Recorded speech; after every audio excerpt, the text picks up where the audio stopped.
guys, so kumusta po kayo? Welcome back to my channel. So maraming salamat po sa walang sawang pagsubaybay sa ating mga love reading, and kung ikaw ay bago pa lang sa ating channel ay mag-subscribe ka na rin and i-click mo na rin yung ating notification bell para lagi po kayo guys updated sa ating mga bagong upload.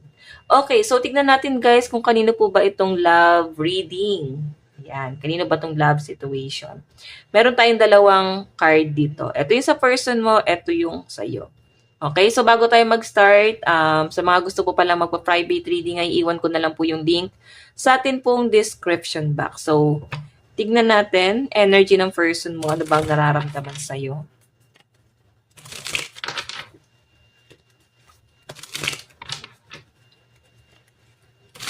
Ano bang nararamdaman sa'yo ng person mo?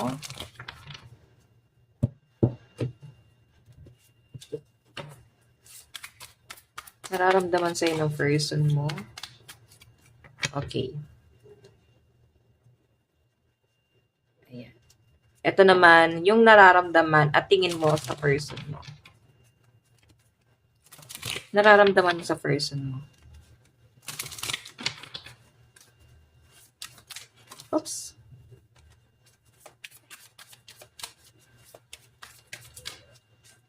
Okay. So, tignan natin. Ayusin ko lang guys yung card, no? Ayan. Ayusin ko lang kasi parang magulo. I mean, mamaya baka hindi kasya. Okay. Okay na ba? Oo. Pantay na ba? Kasi medyo may pagka-usi ako. Okay, tignan natin guys.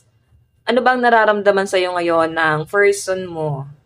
At ano bang kanyang zodiac sign? Oh my God, the Hermit! Tignan mo, contemplation, search for truth, inner guidance, and meditation. So, yung person mo, I think, hinahanap niya yung sarili niya, no? Nagsa-soul searching siya. Nafe-feel ko sa person mo, para siyang nasa healing process.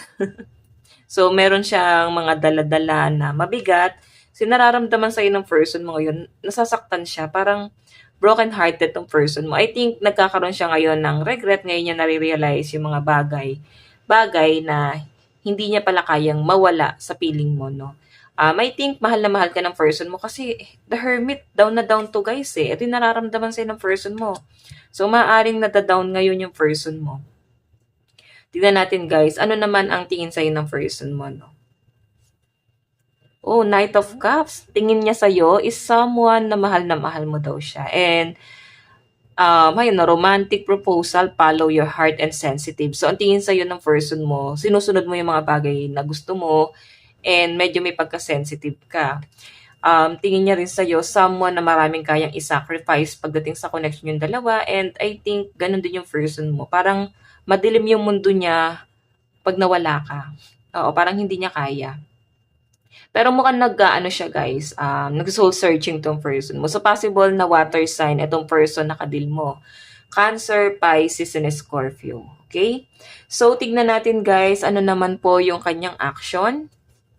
Oh my God, the devil, tinotoxic ka ng person mo. I think yung person mo, nililimitahan niya yung mga gusto mong mangyari, medyo controlling. So, nafe-feel mo to na parang ang toxic ng personality ng person mo. May mga bagay na gusto mong gawin na maaaring ayaw naman niya na gawin mo. So, parang controlling siya guys, and toxic nga to kung, ayan, water sign yung na-feel kong energy niya. So, yung person mo, I think, lagi kang inaaway. Parang pinababayaan ka lang niya, parang pinakakawalan ka lang niya, hinahayaan ka lang niya sa gusto mo. So, may addiction din tong person mo eh. Ayun no. Isa rin yun guys sa dahilan kung bakit hindi rin kayo nagiging okay. Addiction, materialism, playfulness, and feeling trap. So, alam nyo guys, yung person mo, medyo ano siya eh, feeling entitled. Alam mo yon, feeling niya, yung nararamdaman niya lang guys, yung mas angat dito sa inyong dalawa. Kumbaga, parang siya lang daw yung may pinakamabigat na,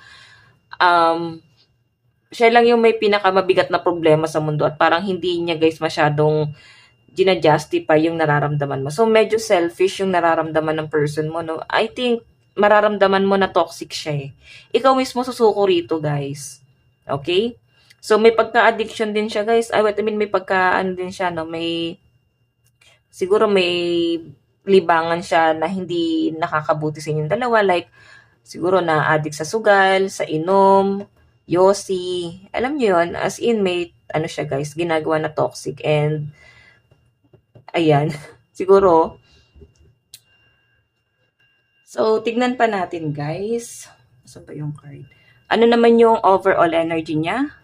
So, Knight of Wands, I think yung person mo, ito kasi guys, more on action. May nafe-feel pa rin siya dito, no? May pagka-passionate, mahal ka pa rin ng person na to. So, confident siya guys.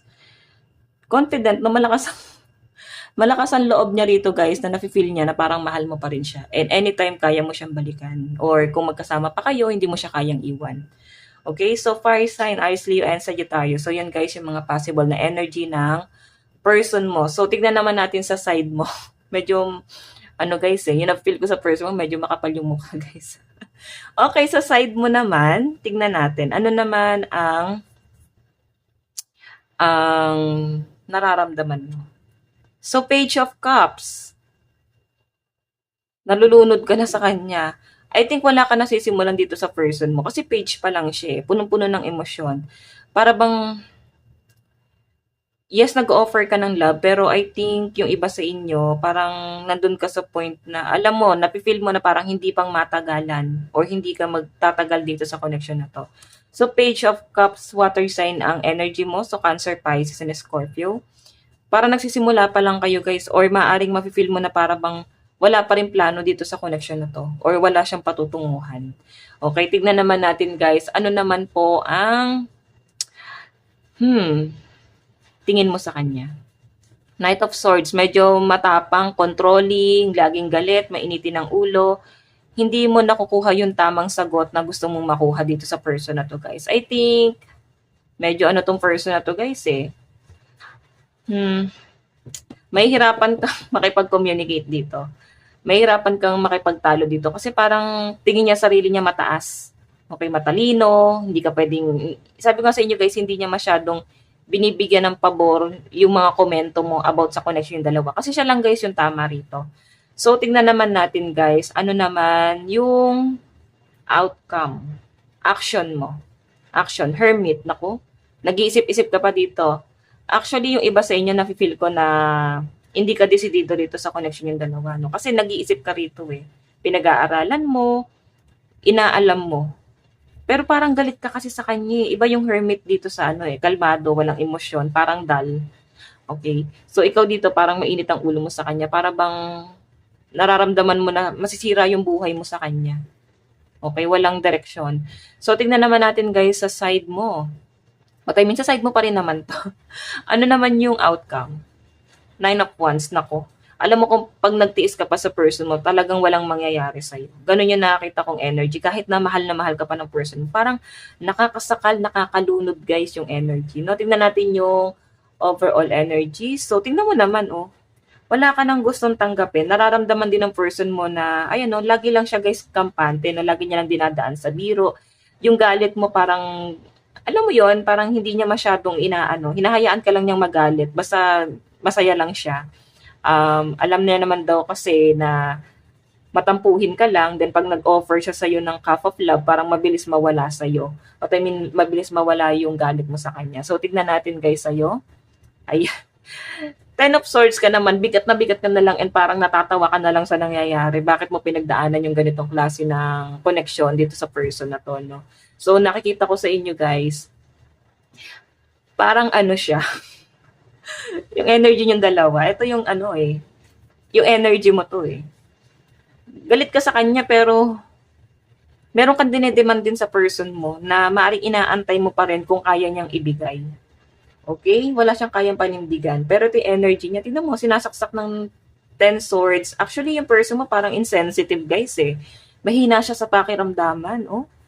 Wala siyang nakikitang mali hindi niya nakita yung struggle niyo. Oo, akala niya okay lang yung nangyayari sa inyo. So, tignan natin ang inyong love advice. Love advice.